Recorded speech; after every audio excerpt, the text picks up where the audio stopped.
أهلا وسهلا والسلام عليكم ورحمة الله تعالى وبركاته في رابع حلقة من مجموعة حلقات البرامج والمسلسلات الرمضانية السودانية للعام 2023. والليلة حنتكلم لأول مرة عن مسلسلين سوا، والاثنين بيحملون طابع الكوميديا والإثارة، والسبب هو إنه البروم نزل. عشان كده أنا عاوز أوضح لي شوية حاجات يمكن تكونوا ما عارفينها.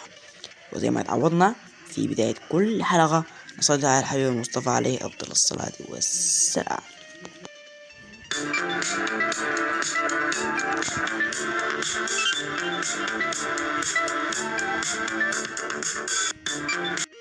أهلا وسهلا أصدقائي، ما تنسوا اللايك والشير والاشتراك بالقناة وتفعيل زر الجرس عشان باقي الجديد يجيكم لحد عندكم.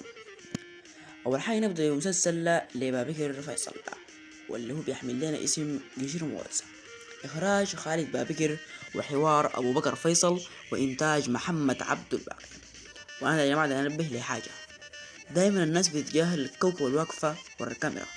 من هنا احنا بنقدم لهم التحية اللي هم المصورين والمخرجين وديل، يعني ناس الإضاءة والصوت وكده. ومسلسل جرموز البروم بتاعه لسه ما نزل، لكن حينزل في الأسبوع الجاي إن شاء الله.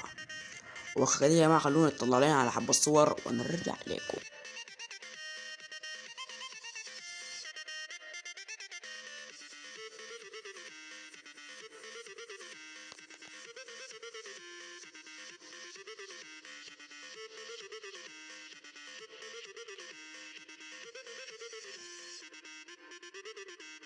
المسلسل ضم لنا عدد كبير من النجوم زي الأستاذ القدير مصطفى وعوض شكسبير وبكر فيصل وسلافة مكي وسماح ومفادة بشرى والنجم ربيع طه وهاني كابوس إبراهيم. ديل طبعا شنو ظهور خاص كده يعني.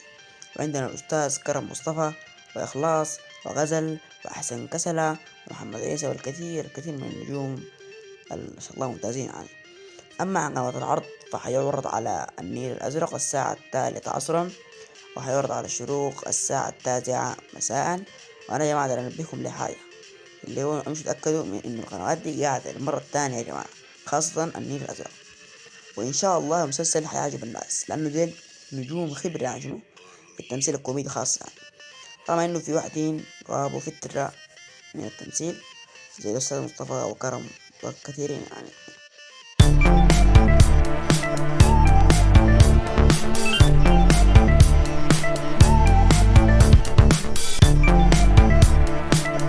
وخلونا ننتقل لمسلسلنا الثاني اللي بطولة النجم الكوميدي علي ورطة بعد نجاح حققه في تشكيل التهابيش وشهرة عالية على مسلسل عائلة مؤسسة. بس المسلسل اللي هو أولاد إبراهيم. وقبال ما نشوف الصور، إبراهيم ده قصدين بيه وكرم، وعلي ورطة ده اللي هو واحد من أولاده.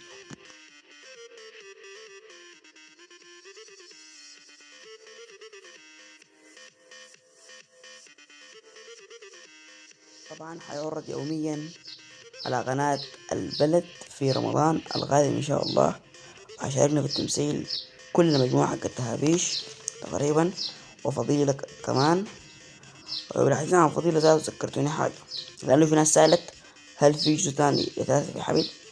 لا صراحة أنا ما أقدر أكد لكم في جزء تاني، لكن احتمال كبير بنسبة كم 80% إنه يكون ما في جزء تاني، لكن ما معروف. يمكن في ذلك يكون عامل له مسلسل الموسم ده، وأنا تمنيت إنه يكون في مسلسل يعني.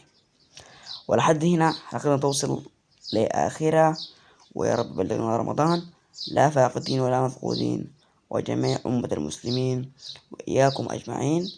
وأقول لكم رمضان كريم وكل سنة وانتم طيبين، ونتلاقى في الحلقة الجاية بألف صحة وعافية بإذن الله. ويلا سلام.